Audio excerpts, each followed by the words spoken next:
My name is Brandon Castle, aka BC, owner of B&B Wings, and I'm doing an interview with JayP Films.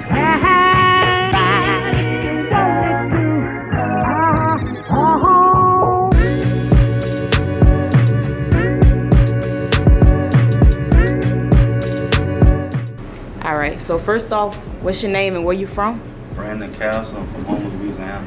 All right, and for the people that don't know you, what you do? I'm the founder of B&B Wings. Been doing it since 2011, so pretty much 7 years. Okay, so how long has B&B been in this spot? We've been here like 6 years. We started off on Polk Street, a little spot where you could just like walk up and come to the window and get your food, to where we kind of outgrew it. So we end up needing another spot to where people can come like sit down, dine in, watch TV, you know, watch the game or whatever. So we've been here for like 6 years. Okay, so how long did it take for you to get to this spot? Actually, not long, maybe like 3 months. Okay. B&B is something me and my cousin started like I say 7 years ago, and we actually was cooking like on the patio on the outside, and we had so many customers that we couldn't keep up, so we needed a bigger spot, and this spot came available. So once this spot came available, we ended up, you know, jumping on this spot. So we've been here, like I say, for 6 years. Okay, is this your first business? No, it's actually my second. Me and my wife started a janitorial service maybe like 8 years ago, but we didn't know how to clean up. We just wanted to get rich. So that didn't last too long, and cooking always been in my family. So when that building came available, we pretty much hopped on it. My wife was selling insurance one day, and she told me about a building that was open on Polk Street that one of her clients had for rent. So we ended up, you know, getting that building, I think for like $500. Wow. So we started over there with like $500, you know, rent, and then, like I said, we couldn't keep up with our customers, so we ended up moving right on down the road, you know, on Parade Route right here. Okay, so do you get a lot of business in this area? I mean, it was a struggle at first. I mean, you know, a lot of people don't want to come to this area. So Right. What happened was, like maybe like 2 years ago, we had opened up a second location, which was on West Park, and you know, rent was high. You know, it was an old building and it cost a lot, so we pretty much was making money to pay the bills and keep the bills on over there. So pretty much the good thing that came out of it was we was able to get our name out. Yeah. And like, you know, if you got a good product, people gonna come get it. You know, they might not come in at nighttime, they might come in the daytime.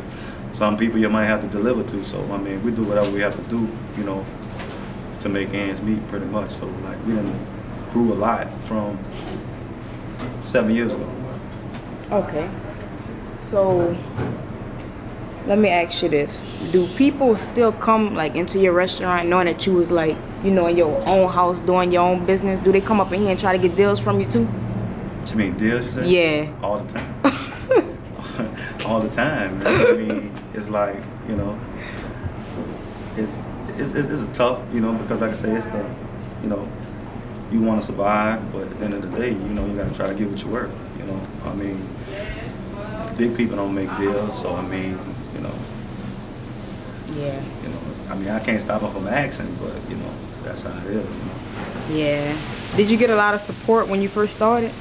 Yeah, we actually did. That's why we were able to go from Polk Street to Main Street in like 3 months, because we got so much support. Now, I think we caught a lot of people by surprise, you know, being that, you know, we was, you know, a small business, and we came out doing wings, and you had like your wing stops, your Buffalo Wild Wings, and Wild. We had people like that, so that was the competitor. And for us being like B&B, a name nobody knew about, so we had to make people believe, and like with that, it, you know, to this day, you know, we still making people believe. So it's like, I figure if I get you in one time, I'll get you back. You know? Right. Because I mean, if you put my product to Wingstop or Buffalo Wild Wing, you don't put a name on it, I figure they're gonna choose me. Right. So what made you choose chicken to sell?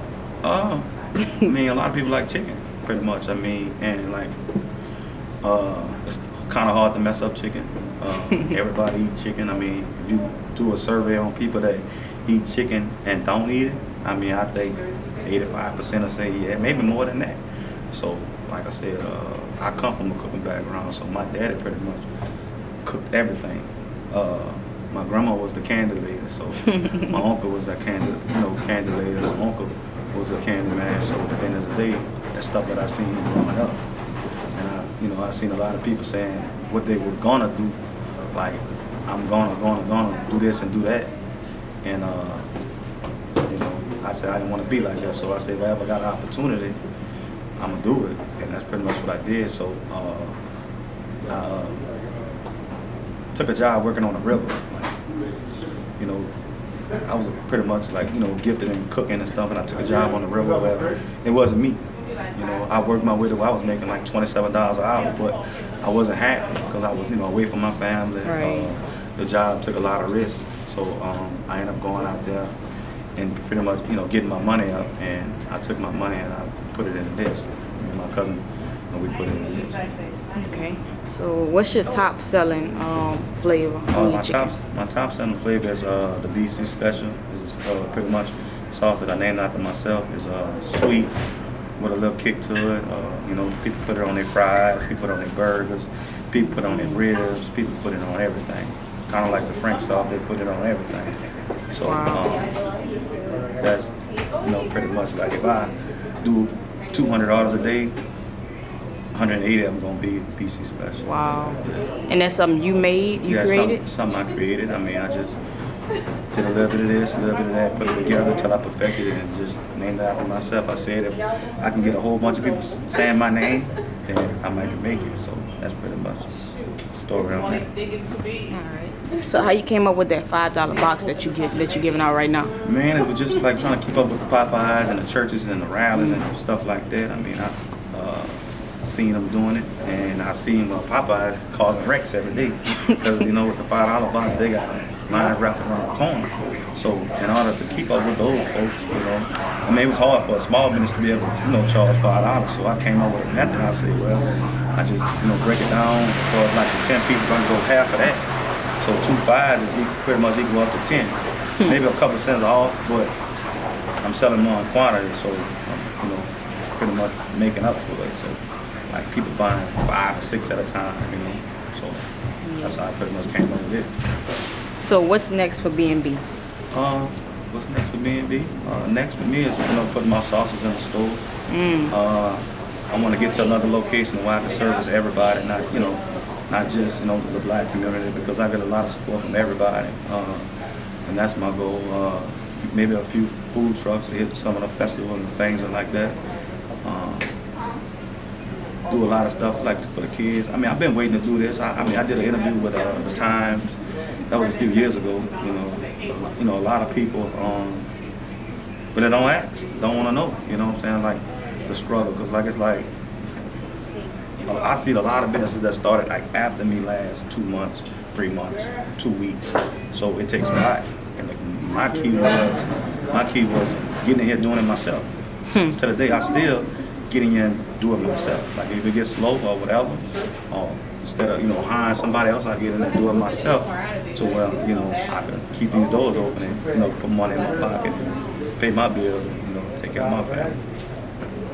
Do you plan on hiring managers so you can have more time to yourself? Yeah, that's the goal. Like I said, that goal is hire more people, employ more people, help a lot of people that I can, and that come with as far as attracting more customers. Okay. And that's pretty much the whole thing. So as you start making money and making more money, then you're gonna need more people. So that's pretty much the ultimate goal for me, to employ more people. Okay. So what percentage of your customers are black? I would say 70%. 70. So what do you feel like you need to do to get a higher percentage of other races? I think maybe advertise more, maybe. At this location, like I say, it has a reputation, and that's something over my head. I can't control it. I can't control how people feel. People want to feel safe, and it ain't like it used to be. It didn't calm down a lot. I think law enforcement doing a good job with that. So we really don't, have a lot of crime and a lot of problems like this neighborhood used to have. So through all that, like I say, we still manage to still be here. So I would tell my customers, I'm like, it ain't what people saying it is. If you want some good food, come see us. Right. Okay. And where's your building located? 7515 Main Street, across from the high ride, across from that's down the parking lot. Okay. When do you feel like is the best time when you sell the most chicken? My lunch hour is my busiest time, from like 11 to like 2, and then once people start getting off, and like the school crowd, Turbone kids, and all the other kids, it picks up. When the Saints play, LSU when they play. Like right now it's the holiday time, so we have a lot of parties. So we do party platters. We do weddings. I just don't do chicken. I mean, shit. Like I said, I come from a cooking background, so anything pretty much. If you can eat it, I can cook it. So what all y'all serve over here? We do wings. We do chillin' and tripe on Fridays and Saturday. We do sweet potato fries, regular fries, loaded fries, rice dressing, baked beans. We have B&B bread, which is like a bread that we fry and we put powdered sugar. It's kind of similar to a beignet. Okay. All right. So during the parade time, do y'all get really busy? Real busy. So we have a line wrapped around the corner. Even with once a year, they have like a food truck come across the street. But people want what they want. So at the end of the day, my job is to try to get it out something fast where they don't be in the line, want to say I'm gonna go across the street because they know what they can get with us. So how you manage that? All those people? Just prep. Go halfway with it. Like a lot of times we'll go halfway. So we'll go halfway with it to where instead of taking the whole 15 minutes, it might only take me 7. So and that's pretty much what we do to try to keep ahead. Try to keep ahead and stuff, and so we don't lose a customer. So that's pretty much what we do.